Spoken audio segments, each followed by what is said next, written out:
Hello दोस्तों, स्वागत है आपका आपके अपने यूट्यूब चैनल पे। दोस्तों, आज का वीडियो इंटरमीडिएट रसायन विज्ञान से लिया गया है। जो हमारे छात्र 2023 में यानी इस बार परीक्षा में बैठने वाले हैं, उनके लिए मॉडल पेपर तैयार किया गया है। तो बिना देरी के हुए चलते हैं अपने क्वेश्चन पेपर की ओर। देखिए, समय आपको दिया हुआ है 3.5 घंटे।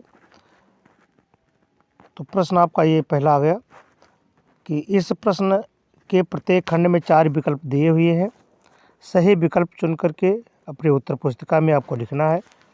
का है पहला क्वेश्चन, सोडियम क्लोराइड क्रिस्टल में सोडियम धनायन की समन्वय संख्या कितनी है? ऑप्शन आपके इस तरह से है। ऑप्शन है 6, 8, 4, 1। तो कितनी है? सोडियम क्लोराइड की क्रिस्टल में समन्वय संख्या कितनी है? 6। तो 6 आपका सही आंसर हुआ। ठीक है, अगले क्वेश्चन की तरफ बढ़ते हैं।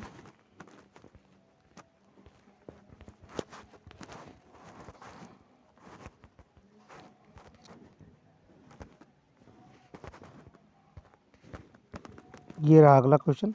निम्नलिखित में से कौन सा अणुसंख्य गुणधर्म है?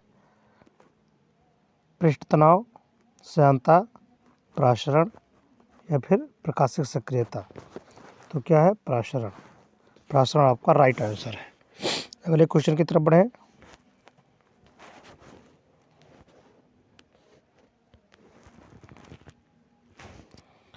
हाइड्रोजन ऑक्सीजन ईथर सेल में नेट अभिक्रिया संपन्न होती है किसमें? तो ये आपका ऑप्शन जो है ये तीसरा है, हाइड्रोजन और ऑक्सीजन। जब हाइड्रोजन और ऑक्सीजन परस्पर अभिक्रिया करते हैं तो जल का निर्माण होता है लिक्विड फॉर्म में। ये आपका हाइड्रोजन ऑक्सीजन ईंधन सेल की नेट अभिक्रिया क्या हो जाएगी? ये तीसरी है। अगला क्वेश्चन चले।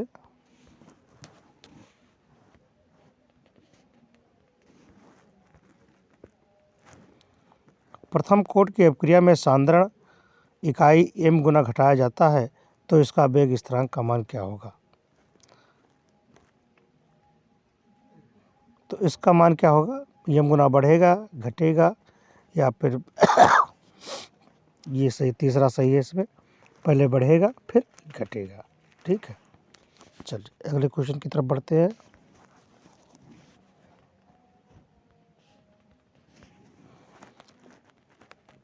एथिल एमीन पर HNO2 की क्रिया से क्या बनता है? एथिल एमीन पर NO2 से क्रिया करेंगे तो बनेगा एथेनॉल। क्या बनेगा? एथेनॉल। ये आपका सही आंसर है। ठीक है,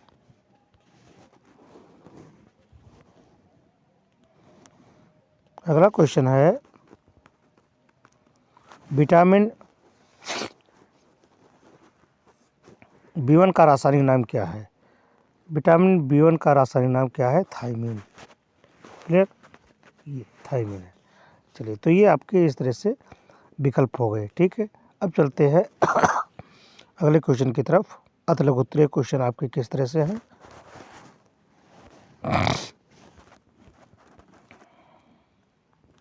ये आपका अति लघु उत्तरीय क्वेश्चन आ गया।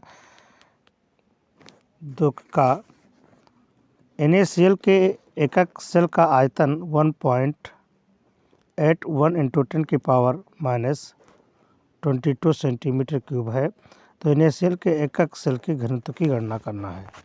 ठीक है, तो देखिए ये है आपका आंसर।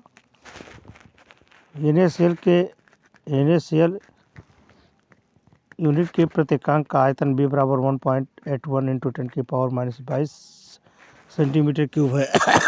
तो सेल का घनत्व का सूत्र है आपका रो बराबर Z गुणे M बटे NA इंटू ये क्यूब। आप सूत्र पर रख देंगे और आपका मान ये निकल आएगा। ठीक है, चलिए अगला क्वेश्चन है आपका, एक कार्बनिक पदार्थ जिसका अणुभार आपको 342 दिया गया है कि 1% जलीय विलयन का 27 डिग्री सेल्सियस पर प्रसारण दाब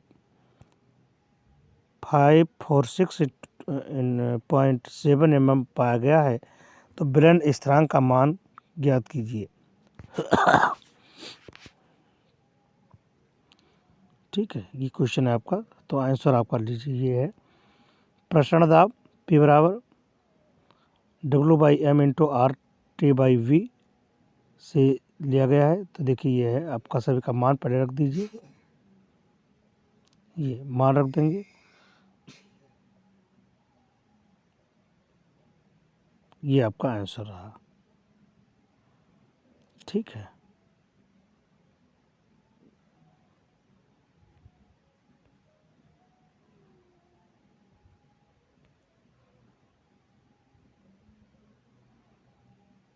अगला क्वेश्चन, निम्नलिखित सेल Z, ये आपका क्वेश्चन है, इसमें दो अपक्रियाएं पूछा जा रहा है। पहला सेल अपक्रिया लिखिए और सेल का EMF मान लिखिए। दोनों क्वेश्चन आपसे एक साथ में ही पूछा जा रहा है। ये है आपका आंसर।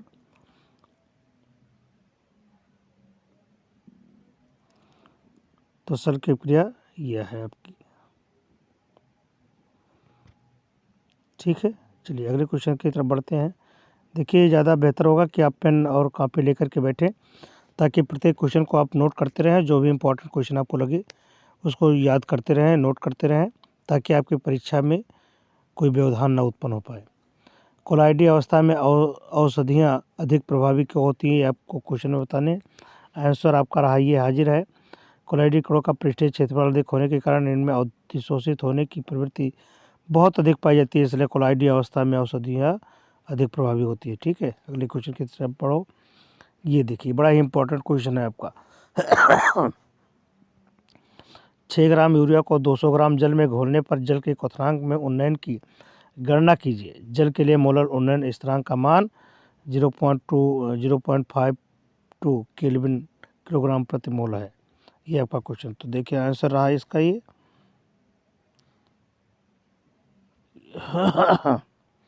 ये आपका सूत्र है, डेल्टा TB इक्वल टू 1000 गुणे Q2W/mW, है ना। विलेय का भार है, W है, ये विलायक का द्रव्यमान है, 200 ग्राम है। यूरिया का भार आपको दिया गया है, यूरिया का स्रोत NH2CO NH2 होता है, तो इसका जो अणुभार है वो कितना होगा, 60 होगा। तो KB इतना मोल है, तो आपको निकालना है क्या, डेल्टा TB। तो डेल्टा TB की मान सभी पर रख देंगे और मान आपका आ गया, कितना आया, 0.26 केल्विन। निम्नलिखित समीकरण क्या है, मानक इलेक्ट्रोड विभव तथा इलेक्ट्रोड विभव में संबंध बताइए। ये आपका है। निम्नलिखित समीकरण के अनुसार किसी ताप T पर धातु M/m+ के विभव E, इलेक्ट्रोड विभव E0 और ब्लेन में धातु आयनों की सांद्रता M+Mn+ के निम्नलिखित संबंध होता है। ये है आपका E equal to E0 -2303 RT/NF log 10 1/m⁴n+। ठीक है, जहाँ सभी का मान लिख दीजिए। R क्या है, गैस नेतांक है, R गैस नेतांक, T परम ताप, F फैराडे नेतांक, इसका मान आपको दिया गया है। N है इलेक्ट्रॉन की संख्या और Mn+ है ब्रेन की धातु की सक्रियता। ठीक है, अगले क्वेश्चन की तरफ चलते हैं। सल्फर डाइऑक्साइड के 2 ऑक्सीकारक तथा 2 अपचायक गुण बताने हैं आपको। 2 ऑक्सीकारक और 2 अपचायक गुण बताने हैं। तो देखिए ये है आपके ऑक्सीकारक गुण। सल्फर डाइऑक्साइड SO2 SN को SnO में ऑक्सीकृत कर देता है। SN जब क्या करेगा SO2 से, तो देखिए SnO बनता है। दूसरी क्रिया है आपकी SO2 H2 को जल में ऑक्सीकृत कर देता है। ठीक है, दोनों क्रियाएं आपके साथ में है। देखिए अगला है SO2 के अपचायक गुण, तो वो तो ऑक्सीकारक गुण था, ये अपचायक गुण है आपका। जल में उपस्थिति नवजात हाइड्रोजन उत्पन्न करती है, इसलिए SO2 जल की उपस्थिति में अपचय की भांति कार्य करती है। ठीक है, ये आपका क्रिया है। समझ में आई बात? चलिए अगले क्वेश्चन की तरफ बढ़ते हैं। धुएं में प्रक्षेपित प्रावस्था एवं प्रक्षेपण माध्यम बताइए। ये देखिए आपको बताने हैं, तो ये आपका आंसर है। धुएं में प्रक्षेपित प्रावस्था ठोस है और प्रक्षेपण माध्यम क्या है? गैस। बस थोड़ा समझ करके लिखना है और ध्यान में रखना है कि पॉइंट टू पॉइंट आपको उत्तर देने, कोई उसमें झाम नहीं पालने हैं। जितना क्वेश्चन पूछा जाए आपसे वही उत्तर आपको देने हैं। कह रहा है कि 4 क्वेश्चन आ गया कि लैंथेनाइड तत्वों के इलेक्ट्रॉनिक विन्यास। अब आपको जो आवर्त के बाहर लैंथेनाइड और एक्टिनाइड तत्व दिए गए हैं उनके इलेक्ट्रॉनिक विन्यास आपको बताने हैं। तो देखिए लैंथेनाइड तत्वों के इलेक्ट्रॉनिक विन्यास आपको बताने हैं। ये देखिए है आपका लैंथेनाइड। परमाणु क्रमांक 57 से आपके लैंथेनाइड दिए गए हैं। देखो ये है आपका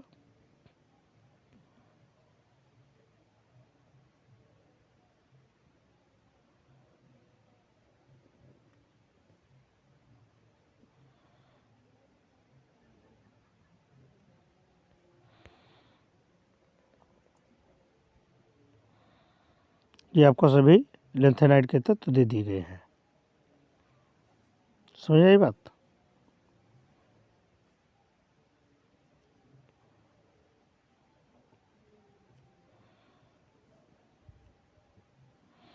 अगला क्वेश्चन है,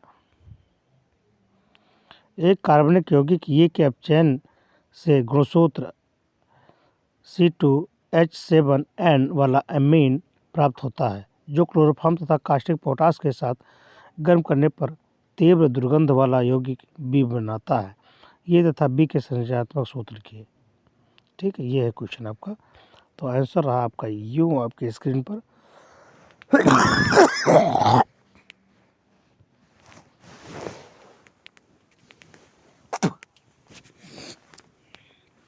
ये रहा आंसर, देखिए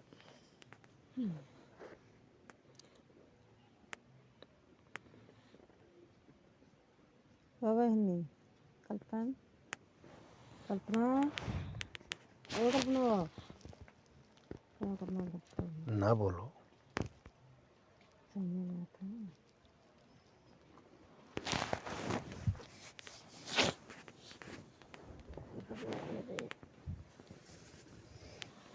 ठीक है, ये आपका आंसर हुआ। अगले क्वेश्चन की तरफ चलो। रबड़ के बल्कनीकरण के उद्देश्य की विवेचना कीजिए।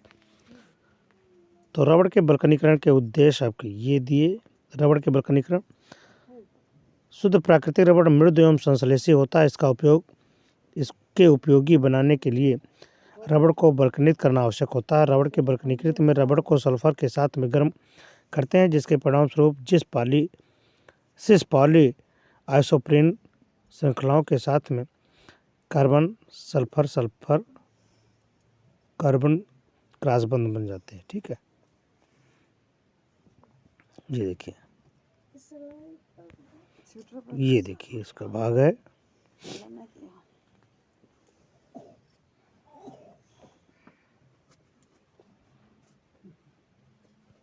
अगले क्वेश्चन, साबुनीकरण क्या है? साबुनीकरण पर आपको टिप्पणी लिखनी है। ये साबुनीकरण क्या है? साबुनीकरण पर आपको टिप्पणी लिखनी है। ये आपका है साबुन। कक्षा 10 में भी यही चीज़ था। वसा तेल के अपघटन से आप लवण प्राप्त करते हैं। ठीक है, साबुन का यह सूत्र है।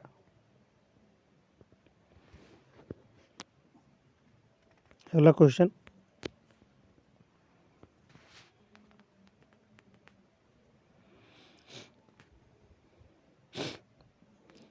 एक प्रथम कोट की अपक्रिया 10 मिनट में 20% पूर्ण हो जाती है। अपक्रिया में 75% पूर्ण होने में कितना समय लगेगा? ठीक है, ये है आपका क्वेश्चन। तो ये रहा उसका आंसर। प्रथम कोट अपक्रिया का समीकरण ये आपको दिया हुआ है। 10 मिनट के बाद ये मान हो जाएगा। फिर माना R1 मिनट में अपक्रिया 75% पूर्ण होती है, तो के बराबर आप मान रखेंगे और इसका मान आएगा ये।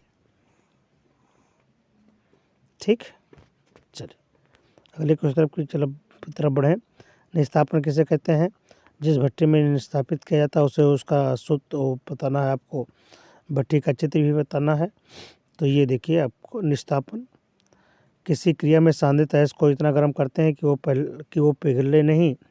इसी क्रिया में अयस्क से गैसीय पदार्थ अथवा वाष्पशील पदार्थ अलग हो जाते हैं। गैस निकालने से अयस्क संरंध्र हो जाता है। ठीक है, ये और ये किया जाता है किसमें? परावर्तनीय भट्टी में।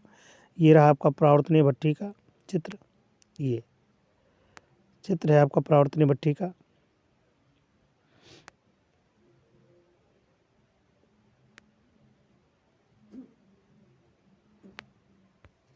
अगला क्वेश्चन, निम्न उप संयोजक यौगिकों के आईयूपीएसी नाम लिखने। तो ये यहाँ पर चारों, ये 1 2 3 4 हैं और चारों के एक साथ में आपको संयोजक दिया गया है। पहला है AgNH3 का HCl। तो इसमें देखिए क्या है, एमीन NH3 जुड़ा हुआ है, इसको एमीन ग्रुप कहते हैं। तो कितने 2 है तो डाई एमीन, फिर सिल्वर 1 क्लोराइड। ठीक है, इसका पहले का हो गया। दूसरे का हो गया FeH2O का HCl है Cl3। तो इसे जल को एक्वा बोलते हैं। तो कितना एक्वा है? 6। तो हेक्सा एक्वा आयरन। और यहाँ पर क्लोराइड कितनी मात्रा है? 3। तो यहाँ पर 3 क्लोराइड हो जाएगा। ठीक है, अगला है PTNH3 का HCl और Cl2 है तीसरे में। तो इसका, तो यहाँ पर ये एमीन है, तो एमीन के साथ में 2 एमीन है तो डाई एमीन कहा जाएगा।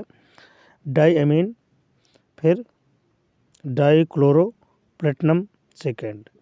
और यहाँ पर चौथे में देखिए क्या हो जाएगा, 6 पोटेशियम हेक्सासाइनो है, पोटेशियम फिर हेक्सासाइनोक्रोमेट, पोटेशियम हेक्सासाइनोक्रोमेट थर्ड।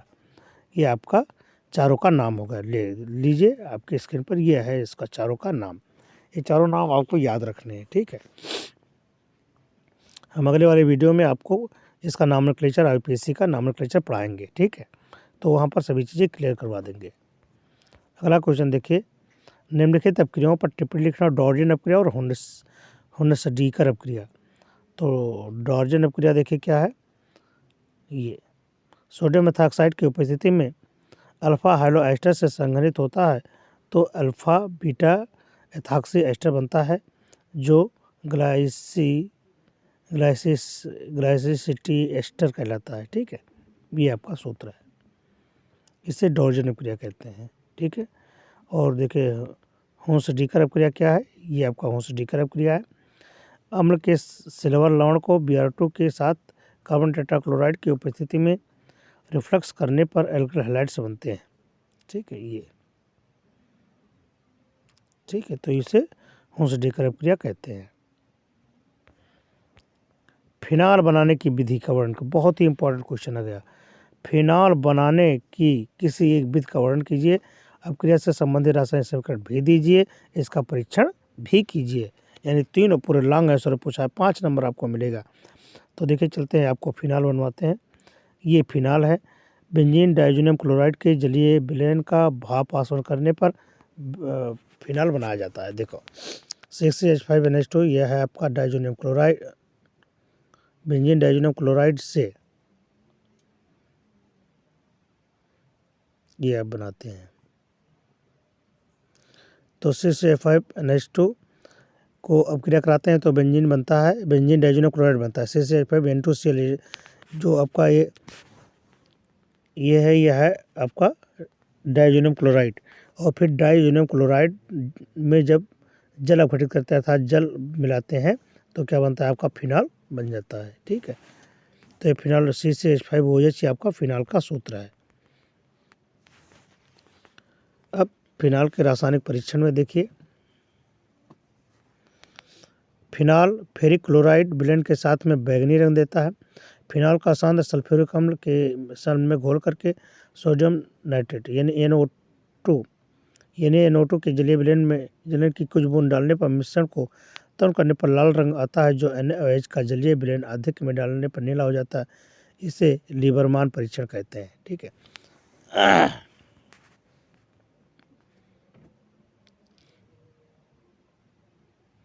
यह आपको आप इस विधि से भी बना सकते हैं, इसको डाउ प्रक्रम से। ठीक है, क्लोरोबेंजीन को NaOH के साथ में प्रक्रिया कराते हैं तो भी आपको फिनाल बनता है। ग्रिग्नार्ड अपक्रमक से क्रिया, ये RMGX यानी ग्रिग्नार्ड अपक्रमक से जब आप अपक्रिया कराते हैं तो भी आपको फिनाल बनता है। ठीक है, और यहाँ पर देखिए रासायनिक प्रक्रम, बेंजीन को हाइड्रोक्लोरिक अम्ल के साथ में नवजात ऑक्सीजन के साथ में जब क्रिया कराते हैं तो क्लोरोबेंजीन और क्लोरोबेंजीन को जल में मिलाते हैं 425 डिग्री सेल्सियस पर, तो भी फिनाल प्राप्त होता है। ठीक है, अगला है फिनाल का फ्रेडिंग क्राफ्ट अपक्रिया, ये आपको याद रखना है।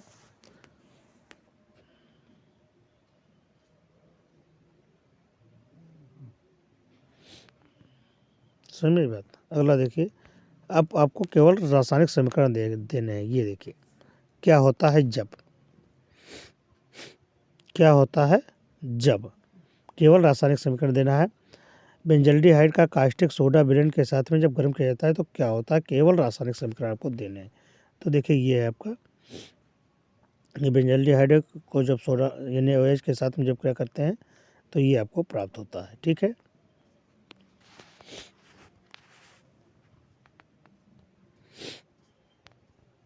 अगला देखिए, अगला 2 3 4 5 एक में ही बना दिया गया है। एस्टिल क्लोराइड फास्फोरस पेंटाक्लोराइड के साथ में क्रिया करता है। बेंजोइक अम्ल सल्फ्यूरिक अम्ल की उपस्थिति में अल्कोहल से क्रिया करता है। एसिटल्डिहाइड को कास्टिक सोडा की उपस्थिति में गर्म किया जाता है। और चौथा बेंजिक अम्ल को नाइट्रीकरण किया जाता है। तो इन सभी का एक साथ में ये दिया गया, एक ही साथ में दिखेगी सभी का उत्तर एक साथ में ये।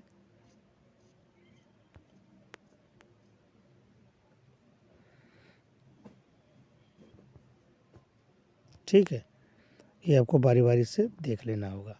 ये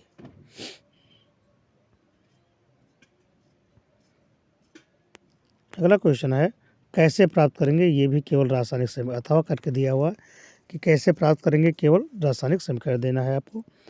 तो 5 क्वेश्चन इसमें है। बेंजोइक अम्ल से बेंजोफिनॉल, एसिड क्लोराइड से एसिटल्डिहाइड्स, फॉर्मल्डिहाइड से बाइकेलाइड्स, एसीटोन से क्लोरीटोन और एसीटोन से मेसिटिलीन। ठीक है, तो ये आपको दिया हुआ है एक ही में। तो आपका आंसर देखिए यहाँ पर ये आया,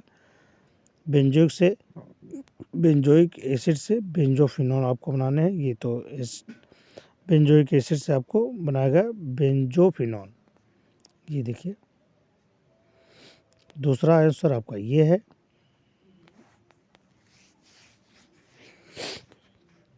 तीसरा फॉर्मल्डिहाइड से बैकेलाइट्स बन गए। चौथा है आपका एसीटोन से क्लोरीटोन।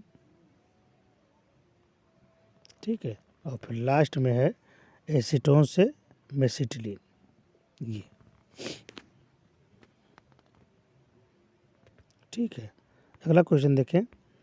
डिक्कन विधि द्वारा क्लोरीन के निर्माण का सचित्र वर्णन कीजिए। 5 नंबर के क्वेश्चन है लॉन्ग आंसर में, और इसकी 2 अपक्रिया दिखाना है, सांद्र NaOH और गर्म चूने पानी से। तो देखिए ये है आपका डिक्कन प्रोसेस। इनमें हाइड्रोक्लोरिक अम्ल की ऑक्सीजन में ऑक्सीकरण होता है। हाइड्रोक्लोरिक अम्ल यानी HCl का जब ऑक्सीजन से क्रिया करेगा तो क्लोरीन बनेगी। ठीक है, ये क्लोरीन बनाएगा।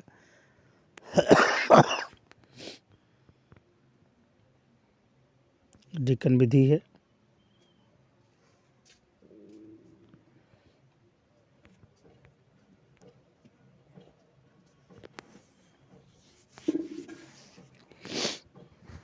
उत्प्रेरक कक्ष में जमा पत्थर के ऊपर क्लोराइड की उपस्थिति में 450 डिग्री सेल्सियस पर हाइड्रोजन क्लोराइड और वायु का 4:1 में मिश्रण में प्रभावित करते हैं। इससे सांद्र सल्फ्यूरिक अम्ल में प्रभावित करके जल की नमी को अवशोषित कर लेते हैं। ठीक है, यह क्लोरीन, नाइट्रोजन व ऑक्सीजन मिश्रण होता है। देखिए अपक्रिया देखिए इसकी किस तरह से होती है। ये है आपकी अपक्रिया। उत्प्रेरक की अपक्रिया निम्न प्रकार से होती है। कॉपर क्लोराइड ऑक्सीजन से क्रिया करेगा। ऑक्सीकारक के रूप में इसका देखिए उपयोग किस तरह से होता है। क्लोरीन विरंजक के रूप में देखिए किस तरह से कार्य करता है।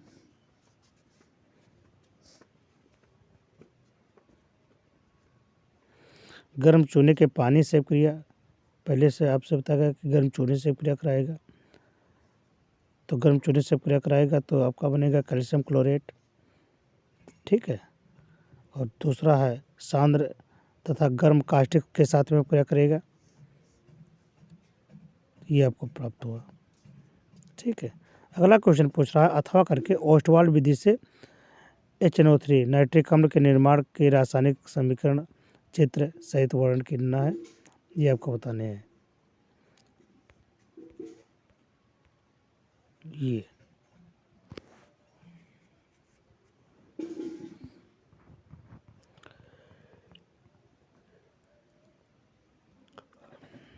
अमोनिया को ऑक्सीजन के साथ में क्रिया करते हैं, NO बनता है, NO को O2 से क्रिया करते हैं, NO2 बनता है, और NO2 को जब जल से क्रिया कराते हैं तो HNO3 का निर्माण होता है, ठीक है। विधि देखो, इस विधि में अमोनिया गैस और वायु को 1:1 में 1:8 के अनुपात में 800 डिग्री सेल्सियस पर प्लेटिनम जाली के ऊपर से गुजारते हैं, जिसमें 90 ग्राम अमोनिया NO में बदल जाता है। यहाँ शेष गैस ऑक्सीकारक कक्ष में भेज दी जाती है जो NO2 में ऑक्सीकृत हो जाती है। इसके पश्चात यह गैस अवशोषण कक्ष में पहुँचती है, जहाँ से ऊपर गिरे जल से क्रिया करके HNO2 अम्ल बनता है। इस विधि से तन HNO3 प्राप्त होते हैं, जिसे कम दाब पर आसवन करने पर सांद्र अम्ल प्राप्त कर लिया जाता है, ठीक है। ये सोडियम नाइट्रिक अम्ल ऐसे प्राप्त होते हैं। और आपका ये देखिए ये चित्र है, इस तरह से आपको बनाना होगा।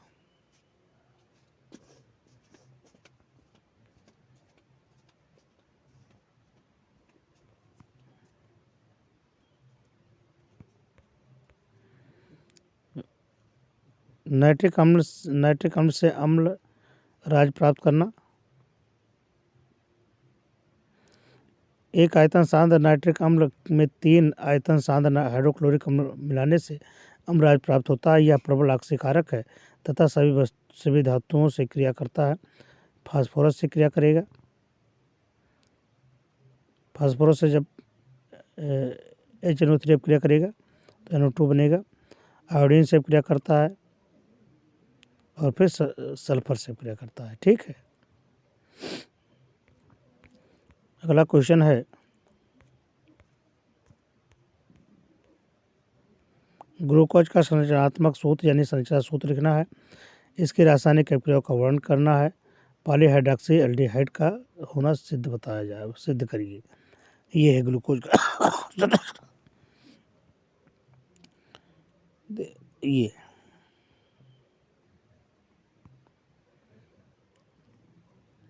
हाइड्रॉक्सिल समूह की अभिक्रिया आपको बताने हैं।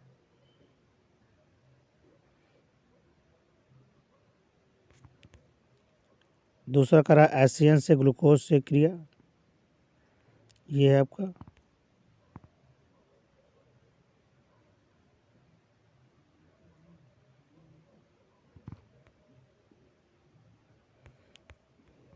अगला बताएगा ग्लूकोज फेलिंग विलेन और टॉलेंट अपक्रमक को अपचित करता है।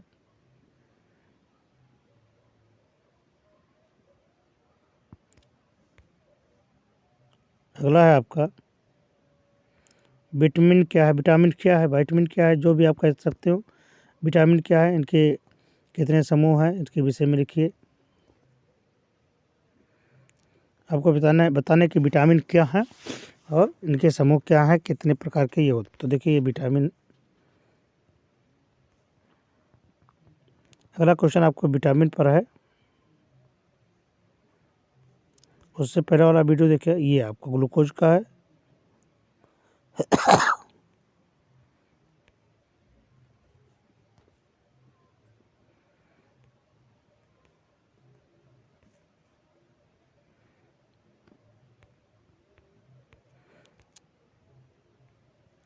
देखिए क्वेश्चन अथवा पर देना है, कोई जो भी आप करेंगे उसमें अथवा करके आपको देना होगा।